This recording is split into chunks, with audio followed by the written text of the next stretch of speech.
Welcome back to another Askari Cast. My name is Rod Van Blake, author of the Ancient Illumination series and the Yambani Chronicles. I am joined once again by Andrea Rose Washington. Hello. She is the author of Adalithia, Elendil, Almond Tree's Magic, and the newly released sequel to Elendil. What's the subtitle for that one? Book 2, The Journey. Okay. And we are also joined by Jordan Purnell Jackson. Hey, everybody. He's the creator of the Eve of Insurrection and Eve of Reclamation comics, as well as the graphic illustrator and artist for the Ancient Illumination graphic novels, as well as the Yambani Chronicles comics soon to come out in October. And we are here once again to talk about Miss Marvel, streaming on Disney Plus, and we're going to be discussing episode 2, Crushed. So, spoilers if you have not watched up into that point. I kind of appreciate the recaps that kind of come on before the episode starts to kind of give you like a little refresher as the episode starts. And interestingly, we see the dude, I believe, that was interrogating Peter Parker in No Way Home. Remember, because at the end of Far From Home, he's outed as the one who kind of murdered Mysterio. And you got the dude with the lined up beard in like the FBI or whatever government office interviewing him. He was. Yeah, and so Hey, y'all, I didn't see the first 2 minutes of that movie. I showed up late. Jesus. Okay. Well, yeah, now you see him. You have. Oh, we're not gonna get into that. I wouldn't even know that was the same guy because I didn't even see the first 2 minutes. So you see this same dude looking at pictures of the incident at AdventureCon where Kamala's powers first kind of manifest, and he's digging on some information. And then we enter into Kamala got her little swag back and confidence as she busts into the high school and got a little music soundtrack. They playing Mace? Wait, who they playing? Were they playing Mace? Who are they playing? Yeah, they were playing Bad. Yeah, I'm like, I was like, I love that because it was like I felt like that was more of a song that would probably resonate more with my generation and y'all generation. But I'm like, these generation wise don't know about that song. How would they know? But this is for us. They were like, that one's for us. But it was a good moment. It was hilarious to me because you can tell like she's feeling herself. She's feeling a certain type of way. She's checking people on mispronouncing her name. Finally. Yeah, he keeps messing up. And he's like, it's actually Kamala. And she's not letting the people by her locker punk her no more. She just swoops right in to get her locker, giving them information on, with the AirPods, you don't have to be so close. And for some reason, Zoe's still like the it girl after all that's happened. You see her pontificating. She's holding court about what happened at AvengerCon. And it was hilarious. She's talking about being saved by Nightlight. Call her Nightlight. I was like, that's embarrassing. Terrible name. She's definitely because she's the only one who was really there from the school. So she is famous by association and embellishing because that's who she is. The little faker. Yeah. That whole opening scene that was very awkward for me to watch. Yeah. It was like uncomfortable. Like, okay, no, you wouldn't really do this. Please stop doing this. Please stop doing this. Like literally, my secondhand embarrassment is so bad that was really actually very uncomfortable for me to watch. I was like, I don't want to watch this. I'm going to put this on mute and then put the subtitles on because this is just very awkward for me. Wow, that's interesting. Like, oh yeah, my secondhand embarrassment is very bad. And I was like, no, we're not doing this because you really no. I will say the dude read a teenage girl really well, and like how they act and stuff because I can see having that false confidence in high school. When I was that age, but it's like shudders when you think back to it. So like, no, you can't really You're embarrassing yourself, but not really. But you are, but not really. It's a girl thing. And she's slightly flummoxed, like briefly, when she bumps into the new guy, like off top, and then just kind of it's a minor speed bump. She just cruises right past that as Bruno. And then Bruno pops up awkwardly, like, "Oh, Bruno, get out of here!" Out of the blue. We get the announcement that Zoe's going to have this party at her house, to celebrate the fragility of life and all that. And that was kind of a weird a super weird thing when she just invites this new guy, a new senior. Like, hey, aren't you the new senior? I'm like, new senior? I mean, I know it happens, but that's, when you just transfer at the last year of school, I know it happens because life happens and families move and whatnot. But she's all of a sudden invites the new senior to this party, and then all of a sudden, Kamala wants to go to this party that didn't have any interest in going prior. Mm-hmm. And I'm kind of proving right here because the right one came along, and all of a sudden, all that I'm going through this stuff, and I don't want no romantic interest. All that is shot straight out the window. Teenage girl. But she says that don't happen. She's also a teenage girl. Yeah. And she's going to learn that she was stupid to change her mind. Exactly. It was what I said last time. All that's going out the door, someone else that fits the bill in your mind at that time, and then you all also sort of fits the bill family-wise though as well.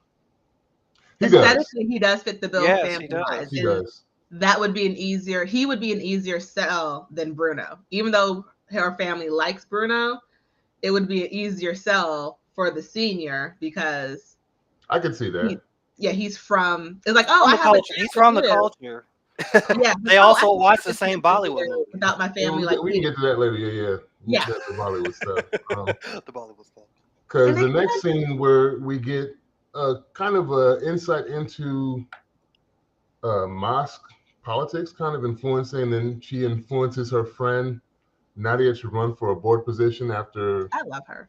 Yeah, it's like the things are going on, like things aren't the same and the women's side is going on the men's side, and we need to do something to bring about change. And it's also kind of a look into generational differences between, the younger kids. You see the two girls that are like on Instagram, they're on IG or Snapchat. They're on Snapchat. No, they were on Insta, but the lady thought it was Snapchat. She's like, it's Insta. I was like, oh, that sounds such like something I would say. Yeah, so they're doing their thing, and it's just an interesting dynamic that they showed, and it's with some might seem it is not necessary, but I think it adds a depth to the fabric of the story that we're getting in this kind of coming of age story, which is why I don't get all the complaints about it. Like I understand that this is not for me or necessarily, or not for people in that age bracket, but it doesn't give me license to simply just complain about it. But like I said before in the prior episode, there are things that we can all relate to. So I think it kind of ties a lot of things together. But I'm still seeing stuff online where people are just bitching for no reason. Quick question. Are you talking about them being upset that they were in the mosque? Because I've been honestly avoiding. In general. Just in general of this being a female teenage character of color, like all of it. It seems to be they're finding various reasons to complain unnecessarily. I will say, because I have been avoiding a lot of the complaints because they've been annoying me. But I will say, I don't understand how I would relate to Daredevil. So, there's that. I'm not a white man. Yeah. So, I love it. I'm just saying I like the baseline that they're laying down here. And for me, it was still relatable despite the differences. And it didn't take away from my enjoyment. But understanding that as a 40-something-year-old man, I do understand that this media is not directed completely specifically at me. So those haters can go suck it though. So it's an interesting episode thus far as we're laying down, and this was more story building I think here than, because we don't get a lot of action in this episode at all. This is like all story and world building in the sense of Kamala's world, what she's dealing with, the people within it that she's dealing with, and also we get an insight into what other people in her world are dealing with simultaneously at the same time. We get a bit of Nadia's background and why she is the way she is and who she is. We still get little insights to Bruno. They go to this party, I don't think it's very realistic about the asking mom to go to the party after you just snuck out last episode. She should have been grounded. She should have actually been grounded. Here's the thing. She did what all teenage girls do. She did not say it was a party. So I'm going to go probably and guess that her mother doesn't know that her and Zoe aren't close anymore. So, because apparently they were friends before high school, before Zoe got all those Instagram followers from the first episode. So probably her mom doesn't know that her and Zoe aren't close, because I have been that person that didn't tell my mom I was no longer friends with someone, because then you don't want to get into why. Yeah. So then she said she's having a few people over. She never said party, and she said the two people that her mom trusts are also there. This is how she should have worded the AvengerCon thing versus just like, I want to go because X, Y, and Z. Should have been like, oh, Zoe, we're going as a group. It's Zoe, Bruno, like all of us are going together, instead of just saying, I really want to go for this. So she worded it in a better light than saying she was going to a party. I still don't understand how she was able to go, but I will say that they were too lenient. Her mom was way too lenient. But I think her mom's also trying to meet her halfway, to like understand that her daughter is growing, because like her mom wasn't born in the U.S. Her parents weren't born in the U.S., so like they are first. She's technically not even. Kamala's first generation. Was she born here? Or was she born? I thought she was. Her brother. Kamala? Well, anyway, so like Kamala, she's more first generation than her parents, but her parents are also trying to allow their kids to have more freedom than they did. Yeah. So it's like they're trying to be understanding, but I just didn't think she would be able to go to that party. I really didn't think that was going to happen. I thought she was going to stay out again. Not at all. And so they go to this party, and the first group they meet tries to slip her some alcohol, some orange juice and vodka off top, which it's just orange juice. Yeah, it's just orange juice. He's like, why would you do that?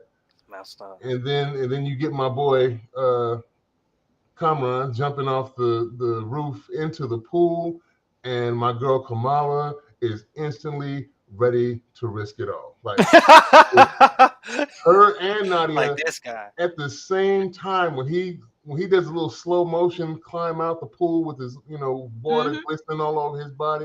Both of them go, inshallah, which if you don't know, basically means if God wills it. That's basically equivalent. If God wills it. That's basically like, ooh, good Lord. When she's like, what does that mean? And Bruno's like, what does that mean? And Bruno is not a factor anymore. He's out the race. He's not. He's completely gone. He's been friends on. Like, no, we're not going to say that term, because he was always just for friends. We're not going to say that term. But yeah, she is thinking about this guy who fits aesthetically into her family's world and is also very hot. He's attractive. Shiny toy. But I will say, the moment he stepped out of that pool, if there is like a villain in this season, because I don't really know who's the villain, I don't care. The way he walked out of the pool, the way that he did, and he walked right up to her. Andrea, we'll leave you with this. Andrea, we'll leave you with that. If there is a villain in this episode, he's the villain. I'm calling it. There was a villain at the end of the episode. Okay, we'll get there. We don't know that. We don't know that. True. I guess we don't. Yeah, right now it could just be those government agents trying to find her.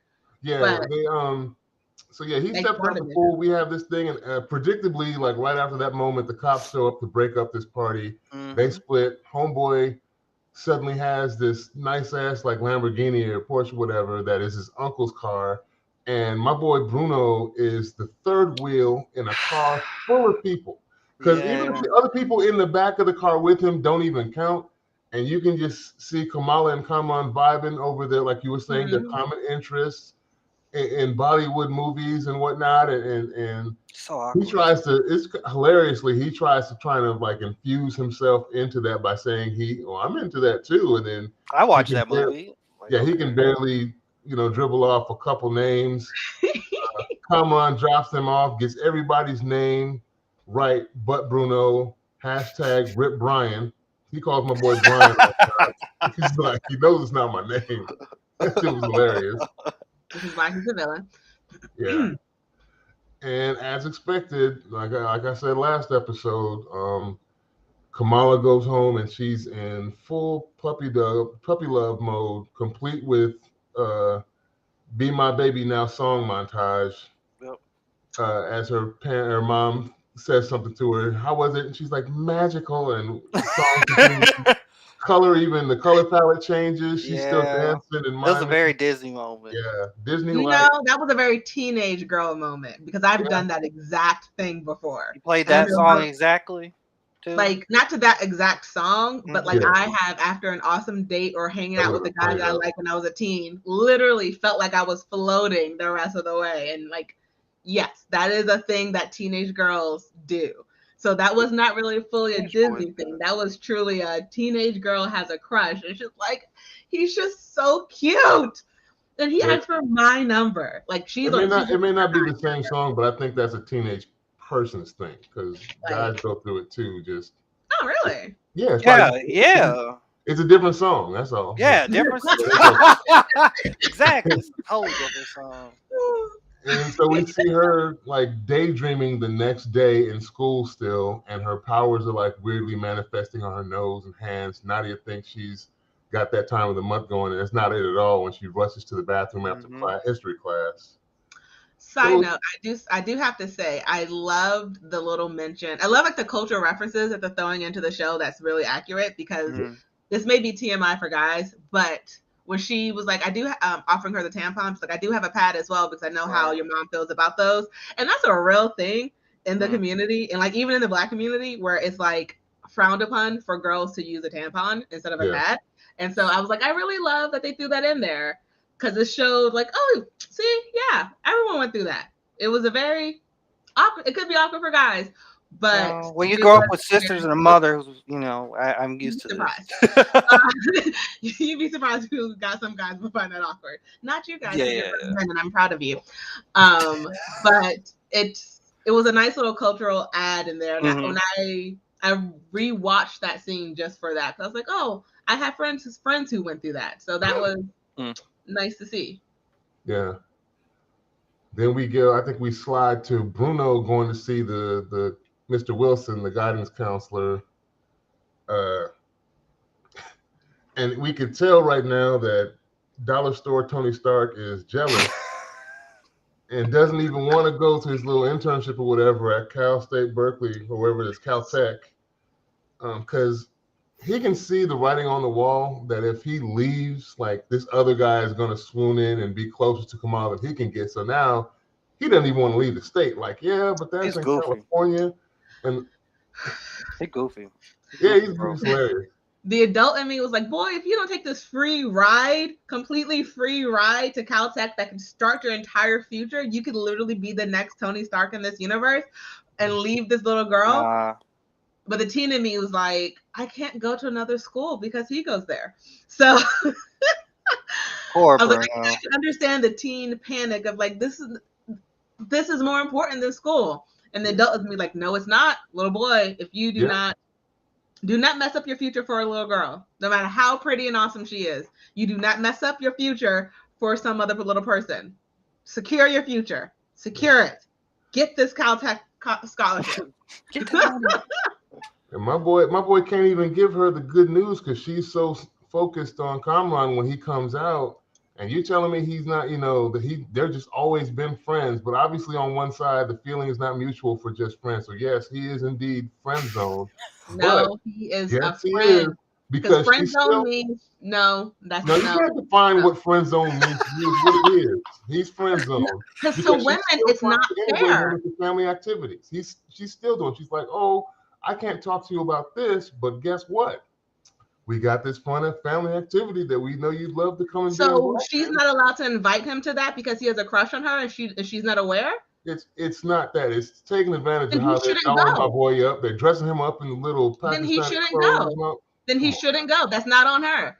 If he decides to keep putting himself in the situation when she has made it clear that she is not interested in him, that is not her fault. It is on him. If he should set a boundary. Whose fault it is. Yes, it is. It is what it is. He's friend zone. He's in the friend zone. It is what it is. He's not friend zoned if he's not allowing himself to be. No, he's not. Yeah, because if she needs her bike fixed and all that, whatnot, who's gonna fix it? Who's gonna fix it when the bike get broke? Then find someone else. He can man up and say, no, you know why? I can't be around you because I like you and you don't like me, and I cannot have this relationship. He is putting himself in a situation that is not good for him. The onus is is not- not if you- only on him, though, and I'm telling you from Yes, it is. If experience, you a feel there's lot any of issue with it, people you should will back not up. do that and draw that line. They're going to That's continue their to go to what's easiest. That's their fault then. But they were not friend zoned if they did not man up and move themselves. I'm not out talking of that about the woman in that particular instance. I'm saying the women who know it's easy to get that thing done will a lot of times will go get that thing done at the easiest opportunity, and that happens all the time for years and years and years. And that's still not in the friend zone though, because the guy can still say no. That's Just what like it's I'm done both talking ways, and both sides and are observation of wrong. damn near No. 50 Okay, years of guys. watching Let's this. agree. Let's agree to disagree. No, because here. one is very derogatory, no matter who's It's actually not in the friend derogatory. zone. It's just the Yeah, fact no of matter what it is. if the girl's in the friend zone or the guy is in the friend zone, the person who's being used for their friendship, if you only are friends with someone because you like them, then you're not actually their friend. So Just that's 'cause you not see it fair. as And if you derogatory are being doesn't used because the person stop knows what it that is, though. you like them, that is still wrong. There's a miscommunication. I do not like the word friend zone because you may not like it, but that's what it is. It's disrespectful to you're not friends. There is no such thing as a friend zone. You're not friends. If you're only nice to that person because you like them, you are not their friend. If you only do something for them because you like them, you are not their friend. If you only do something because out of the goodness of your heart and you're not expecting them to romantically repay it, then if you want them to romantically repay it, it doesn't mean that you're expecting repayment. Right. It doesn't mean that. That's come up to an argument of I did all that for you and you didn't know how I felt. No. I don't think Bruno in the case of this show, I don't think Bruno would do that. That's not the case. But he is attracted to her, but she's clearly not attracted to him. He needs to stop. But I don't think on her. You're putting too much of a negative spin on it though. That's not how it is. Because that's how it's being turned into. Because being friend zoned, what does that mean? That just means that on my side, I'm not going to be any more to this person than that's not what that means. That's not what it means to the world. Friend zone means I like you, you don't like me, so you stuck me in this corner to be your friend. Yeah, that's letting you know that you set that boundary that I will only be a friend. Yes, you set that boundary that I will only be a friend. That's as far as I can go with that's you. That's not being friend zoned. Friend zoned. No, don't try and add to it. That's what it is. I'm not. No, either you're someone's friend or you're not. So I want Bruno to just be her friend and not care that he likes her and she doesn't like him back. I have a question. But what if Bruno is genuinely her friend, but he's just developed friend feelings? Then it doesn't. Then that should not be a problem. The fact that she likes someone else should not be a problem. That shouldn't be Bruno's problem. It shouldn't be. It should not be Bruno's problem because if he's truly her friend, it does not matter that she likes someone else besides him. If he's going to get jealous and act out towards her because she likes someone else, then yes, the problem is him. They're teenagers. It does not matter. It does not matter. I went through it when I was a teenager. I've been the recipient of it, and I have been as well, but that doesn't. I have been as well, but there's no reason to doing things in the wrong direction. It doesn't necessarily have to be that. Personal experience, like I've had it happen to me, but I don't use it as leverage to be like because I did this for you. That does just because like I may have developed Andrea. Let me explain. I've been putting that. I don't like to use the term friend zone either, but a woman has set boundaries with me and been like, when I was in high school, middle school, like, yeah, I don't like you like that. But that didn't mean I had to stop being their friend. That was just, they set that boundary. I know what's up. Let's keep it moving. I'm still here for you as a friend. Yes, that's not a friend zone. Yes. That is a friend zone. But I think you guys have different perspectives on this. Exactly. But Bruno is, he's 16 with 17. He's in his feelings, and like I still think he's gonna be there for Kamala regardless. But he is in this lovesick puppy mode. We got to get our dollar store Tony Stark on. He's gonna have to come some cool inventions and all the other stuff. So he's gonna be a good best. He's gonna serve. He's gonna be a support character to Kamala. As long as he does not turn on her because she likes someone else. Now, what if Bruno became the villain? Now that would be crazy, wouldn't it? And what if he became the villain because she didn't like him? I would like a better origin story for him. That would have been hilarious. If he became the villain because she didn't like him, I would like a much better origin story for him. Then he flips and gets his own spin-off TV show like Agatha. It was Bruno all along. Let's take a quick break, and we'll come back and pick this up after they go for their little driving lesson. We'll be back in a second.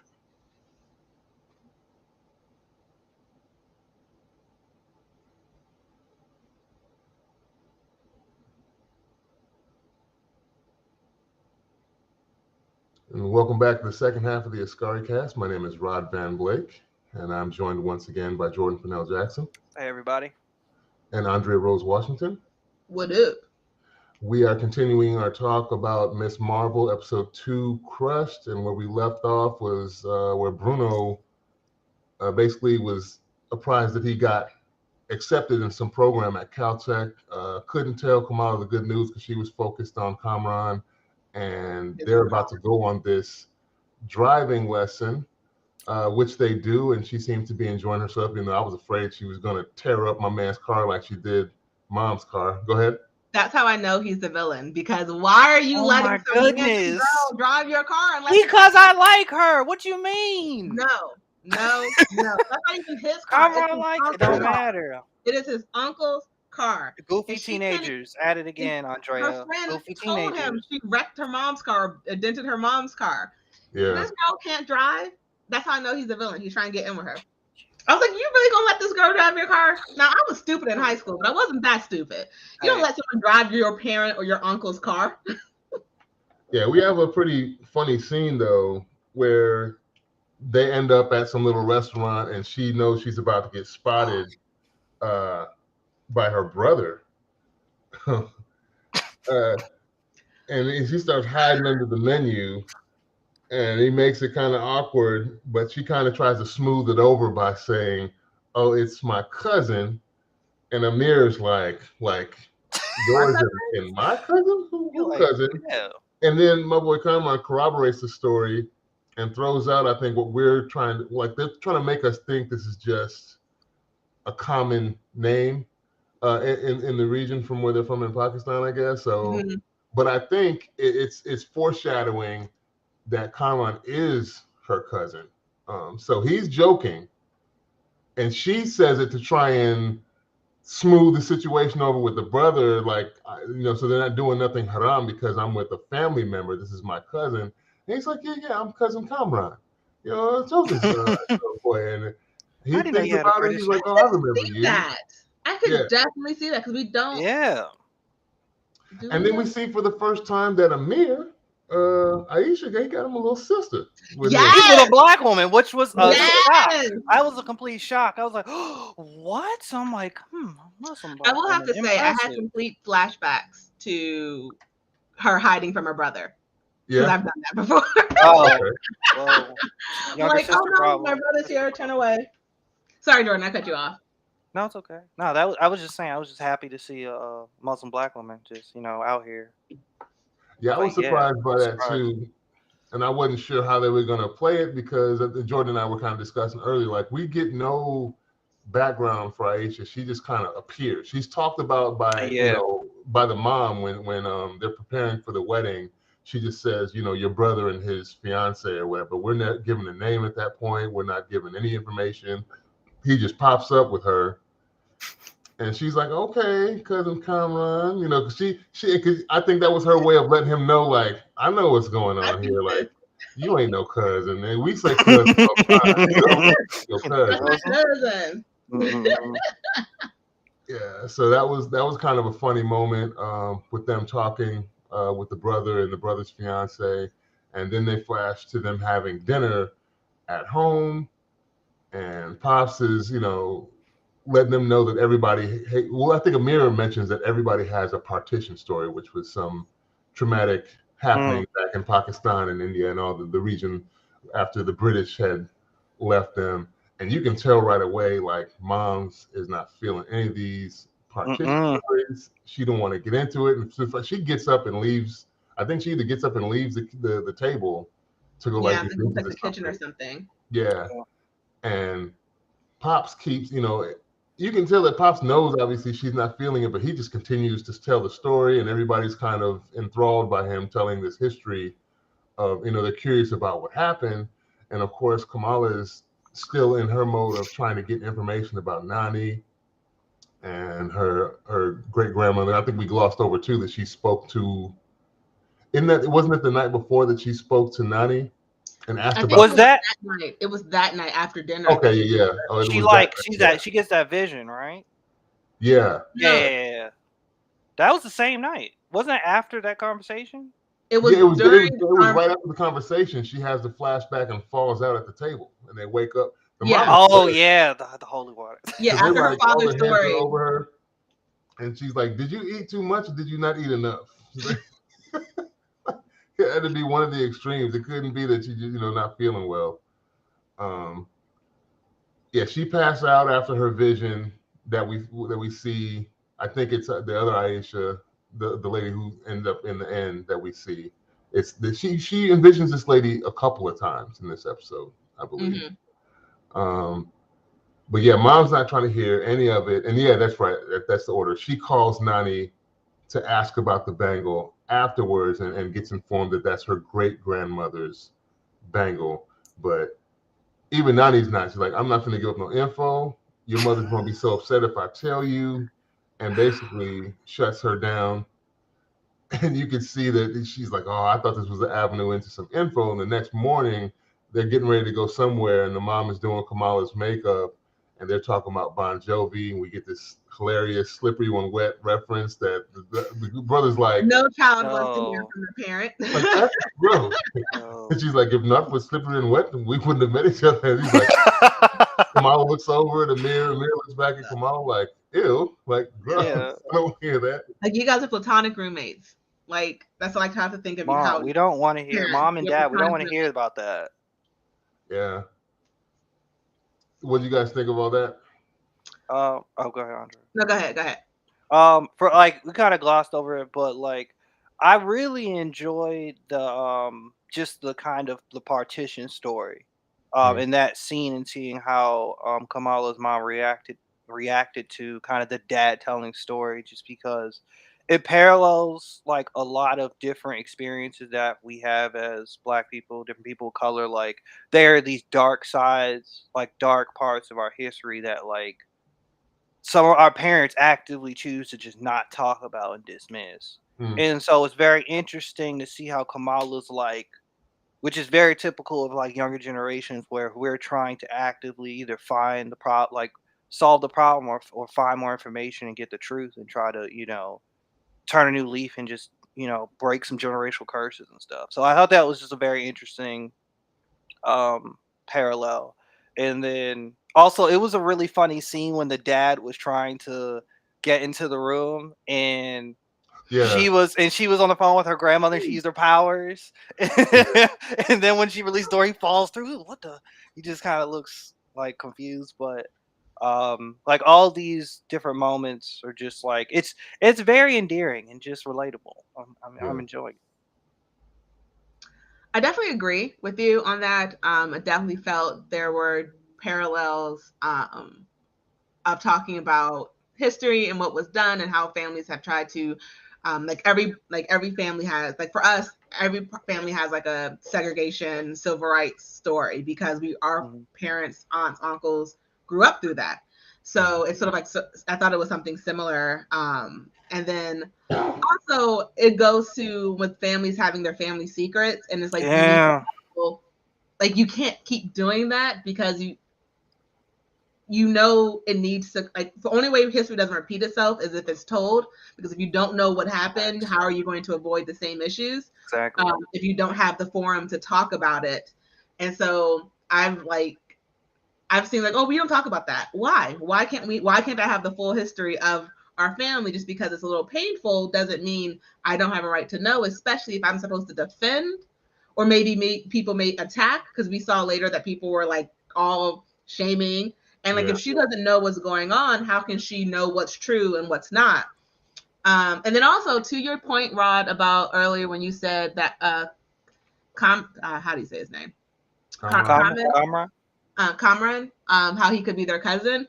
So since no one actually knows what happened to her great grandmother, he literally could be like a cousin. Exactly. So I just thought of that just after you said that. I was like, since no one really knows what happened to her, he really could be related, which is sort of gross because he was flirting with her to get closer to her, which is why he's the villain. Just saying. Oh my gosh. Can we get on to the next part? She's gonna keep saying Cameron's the villain. Okay. And when I'm right, I just want to be able to say I told you so. If I'm wrong, well, I'm gonna give that to you when we get there. If we get there. If I'm wrong, you can say I was wrong. Of course. I may deny it. I think this Trail of Stars thing is going to come back because they made an emphasis on that. How did you get back? The Trail of Stars. When they're saying, well, how did you get back to the train? How did you find her father? And both her father, Amir, and Kamala all simultaneously have this idiom like down pack, and there was a trail of stars. I know that it's a hard light. It's a hard light. That would be interesting. Maybe some powered individual led her back with had the hard light powers. Mom shut that down. They go to this event, and Bruno. He shouldn't have come. My boy wasn't he dressed up? They got him in his little Pakistani outfit. Yeah, he had the drip. He had the Pakistani drip. It was too bright. It feels too bright. I don't know what you mean. Yeah. and Nadia recruits them both basically to start her campaign for this board position for the masjid. So she's got them like, look, you're gonna get these votes and wrangle some people to my side. And she's a piece of work, boy. Nadia, it was hilarious when she went to Pops. That was funny. And basically guilted him into his. He was like, that's my best friend. And like, yeah, well, Kamala's my best friend. There was suffrage and people died for the white women to vote. You wouldn't be trying to take that away from two young women, would you? Your daughter and practically your other daughter. My boy had the little snacks on his plate. He didn't know what to do. And she handed him the pen. It was hilarious when Rashid looks at him like, "What are you doing?" Yeah. That's the one time I'm proud of women using the fact that they're a girl to get what they want. Like, I'm your daughter. I'm basically your little daughter. Don't you? Mm-hmm. Why would you want to oppress me? Yes, get it so we can move ahead. Use it for rightness. Yeah, he was stuck. Because how do you say no to that? How do you say no to that without? Yeah, he was trapped. He was trapped. There's nothing he could do about that. Like, oh, got you. She got you. I also liked how we had the different groups? Subsects and groups, and I was just like, the Illuminati. Illuminantes is where they had me right there. I was like, the Illuminantes is like, that is the best. And I'm like, what the aunties? In every culture, there's a set of aunties. Yeah, they just know everything, or they gossip, or they making stuff up. And of course, Kamala, she wasn't even pumping it. She was pumping everybody for information on the past instead of getting votes. I didn't even see Bruno really talking to too many people in that. He was really, they didn't even really focus on him. Like, he didn't go to the Haram Boys. He didn't go to the retreads, or the people that are coming back. I forget what group. It was a group of like older men that were there. I think that either left the religion or come back, or came back, coming to the religion or something like that. I don't know. They had converts. They had people who were being converted as well, or something. Yeah, it wasn't Bruno time. This isn't about Bruno. He's literally not that important. We don't talk about Bruno. He's not that important. First rule about Bruno is we don't talk about Bruno. Actually, that was more of a Disney reference than a Fight Club reference. There's a song "We Don't Talk About Bruno" from Encanto. Okay. So I just have to.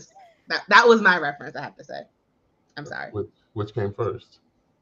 I know which one came first. I'm saying the one I said was not Fight Club. Okay. I'm just clarifying. Mine. But you weren't referencing Fight Club. You were referencing Disney. Okay. Yes. And we have an interesting sort of rescue where I don't know what this little boy is doing. Dumb kids. He was taking a picture while leaning out the window. Holding on to the curtain. That's all he was holding on to was the curtain. That curtain should have snapped soon. Is that the new Ghost Ride the Whip? Is that what he was doing outside the window taking a picture? That was wild. I hope, I feel like, so my father was the type of guy that if I injured myself and it was my fault, he would yell at me before he would ask me if I'm okay. He's like, you're crying, you're breathing, so I can yell at you first. I feel like as that kid's parent, I would have yelled at him first for scaring the crap out of me. And it's like, the police are coming. It's just your ankle. She saved you. What were you doing outside of that window? Yeah. Yeah, I didn't know what homeboy was doing. It was hilarious when Kamala shows up. And like, how fast did she get up the stairs? And change. The top of that building was like instantaneous. I'm like, she got some other powers we ain't seeing, because she was like instantly up there. And I almost started, I was laughing because the next thing you hear, look, it's nightlight. I was like, oh. Oh my God. And then for me, it was like when she asked him what was his favorite food. I'm like, ice cream on pizza. And then the guy was like, ice cream on pizza. Even the social media montage was like, ice cream and pizza. There people making faces. Ice cream and pizza. I'm like, what? Sweet and I just take ice cream and put no. What about are you thinking about the cheese part? You forgot about the cheese and the ice cream? Because those are both dairy. No, but that's why would I want? Oh God, I'm getting nauseous. That's not a good mix. Ice cream on pizza. I might try that. Come on. I will probably hate it. That's disgusting. I will probably hate it. That sounds like a first-class trip to the bathroom is what that's going to be. I don't have to say I have to swallow it. I just said I will try it. See how it tastes. If I don't like it, spit it out. I don't waste calories. Yeah. I almost said something that probably would have been taken inappropriate, so I'm not going to say that. Good job. Good job. You caught yourself. With a pause moment. What did you say? I was about to say something else, and it could have been definitely misconstrued. And this is that was 13. Interesting how she goes back and forth between being really confident in what she's doing and still kind of floundering because she hasn't perfected use of her powers yet, because we've seen earlier in the first half of the episode her and Bruno briefly trying to train. First she tries to exercise, I guess, to see if she has like super speed or strength, and that wasn't it. So she's clearly not coming to her own yet with using these powers. She's trying to rescue this kid off of this building, almost loses him a couple times when she has her another vision of this mystery woman that also comes in. Celebrated too early. Yeah, she did. She's, hi, how you doing? You feeling pretty? You put her little hands on her hips. She was, doing her little poses. She did the superhero landing when she jumped down. Yeah, she did. Yeah, and I almost messed up. And then you could tell it's kind of like when she does eventually get him down, like by the skin of her teeth, because she has to throw these other that gave me Spider-Man vibes. Like she was shooting out webs on the way down. He still seems to kind of hit the top of that car. Yeah, my ankle. Yeah. Broke his ankle. And she seems overwhelmed, but she tries to go and recover, and she doesn't really get a chance to because you get these drones that all of a sudden show up in the alley, which kind of reminded me. I know, Andrea, you haven't, but I don't know if Jordan, if you tried the Marvel's Avengers game. No, the last I didn't play that one. Because you're not a gamer. That's why I said that, Andrea. I didn't play that. I didn't play that. True, but I resent that. Okay. You got to play games, Andrea. Yeah, no, I wasn't playing. I wasn't playing that one. But those drones. They had this. I saw DDoC or something on the jacket of the agent. So it wasn't like SWORD, this other like anti-shield agency that ends up popping up. But it reminded me of the game because the drones popped up first, and then there are all these normal people that are supposedly looking for enhanced individuals, which you see the guy in the interrogation. Also, we kind of glossed over that too, that Zoe gets interrogated by the same guy who interrogated Peter Parker, and he kind of schmoozes his way into that interview / interrogation by making her think he was a fan at first. Oh, that was funny. I was like, girl, you about to catch me slipping. I play Sims and Wands. Okay, here we go. He tries to snooze his way in, but he's really just pumping her for information about this mystery person who they don't know. Is like, well, you didn't get a good look at her. Oh, so you don't know? You do know what she looks like. And next thing you know, they're quick firing questions at her. Go ahead, Andrea. I was wondering during that scene, if she's the same age as Kamala, shouldn't she have a parent with her? Because she's 16. They can't interrogate her, even ask her questions without a parent around, right? They're not police. But that was a legal interrogation, probably. And the parents might have been gone for a certain amount of time too, since she had time to have this party with That's nobody true. there as well. That's very true. So they might have swooped in while the parents weren't there and say, "Hey, we just need to ask you a couple questions. You come on down to the station. You're not in trouble, by the way." And naivety. She's like, "Oh, sure, I'll come answer some questions," and then Self-importance. yeah, it's a wrap. So that was interesting to see them try and capture Kamala. She jumps on one of the drones, then jumps off the drone, throws some hard light at one, smashes two of them to the ground. There's this kind of cool little dive roll, but she does not stick the landing on the other side of the She did van. not make it. She crumples, and then end of the episode, my boy Andrea's favorite villain. Yeah, pulls up in the Lambo, opens the door, and is like, "Get in."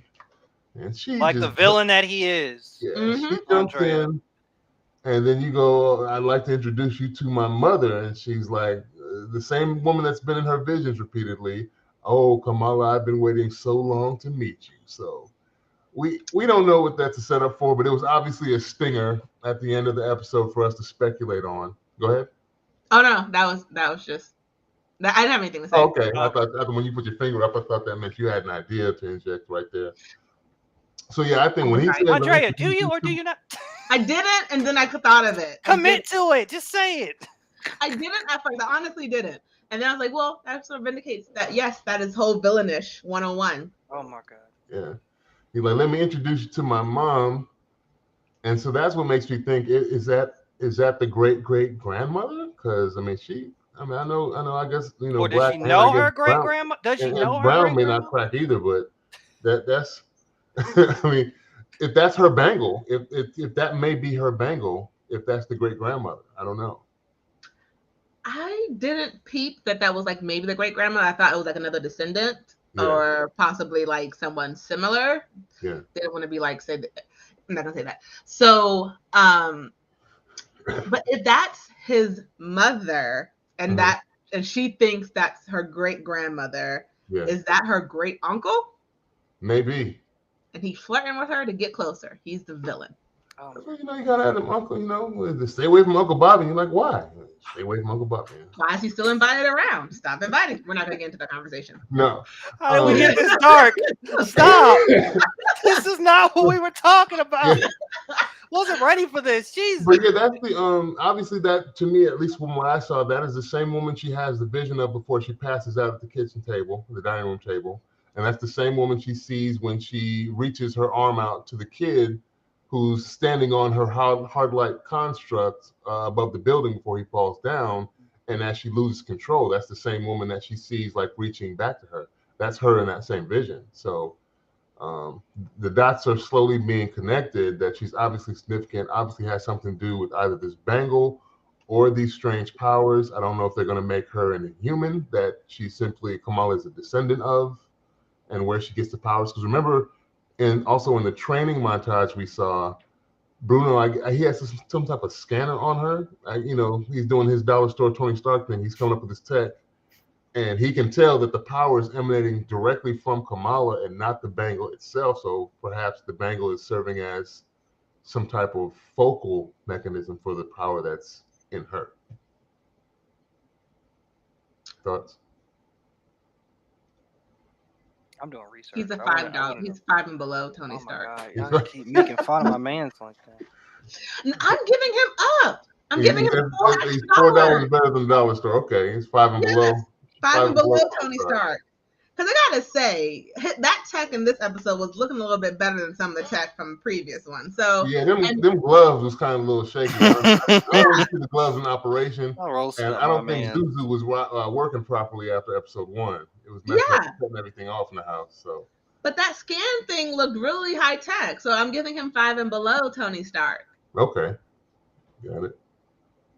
What are your thoughts, Jordan? I mean, I mean, yes, was it 5 and below Tony Stark, but I'm really trying to. I thought that the woman that we saw at the end was either like a relative. Like I'm stuck between her being a relative, or she just knows something. Like she knew Kamala's great. Was it great grandmother or great? I want to make sure I get that correct. Her great grandmother. Her great, yeah. she might have known her great grandmother, but I'm still like, are they related? Are they not related? What's happening? So, a lot of questions. There's a lot to be answered. So we're gonna find. She's I just obviously want to find connected out. through whatever But the she's power is. they're connected because the bangle is keeps pointing her towards her. So there's a connection. But I just want to know What it is. what it is. So I have a lot of questions. I don't know. Yes, Andrea. Nothing to disregard what you just said. No. Side note, to throw more mess into the fire, because I love other people's mess. I think Bruno and Nadia, because I don't know how to pronounce people's names, would work out. I think they would work. Oh, her name is Nakia. Nakia, yes. Yes, her name is Nakia. Yeah. Dear, if I said that correctly. I think they're going to be a thing. No, I don't know if they are. You're saying they would work better than. I think they would work better. I feel like they she's part white. Mesh more mentally. Like he has the smarts. If we're gonna, I feel like she could be the Pepper to his Tony, but like more of on the forefront versus being the secretary for a very long time and then the CEO. But what? Oh my gosh. Pepper Potts and Tony Stark, but I thought you were gonna say this is gonna give his pepper to his soul. No. No. But I think because you can see where her mindset is right now is like reforming, bring the Moss some more of a future female-led vision. And you can see he's just really smart, but he has his mind wrapped around a girl who really does not need to be dating anyone because she doesn't know what she wants at all. So I think he needs to go away to the school and then come back and see Nakia for who she is, and she should see him for who he is, and they get together and Kamala grow up because she needs to grow up some more. Yeah, I mean, in the perfect world, that may be how it works out, but we'll see. We got all these monkey wrenches right now being thrown into all kinds of plans. The hot villain. I'm assuming we'll find out more in the next episode about. I think we're probably going to start off with an introduction to see who Kamran really is and who his mom is in relation to Kamala, and I have a feeling also that her moms ain't gonna want nothing to do once it comes to light who exactly they are, and if they are relatives. They're going to be part of the black sheep side of the family that moms is not really feeling. Go ahead. Do you think the mom knows the truth or just doesn't want to talk about her great grandmother because it hurts her? I think it could be a bit of both. Like she knows what happened and she just doesn't want to. That's a scab she doesn't want to peel back anymore. So she'd rather just leave it alone and let sleeping dogs lie.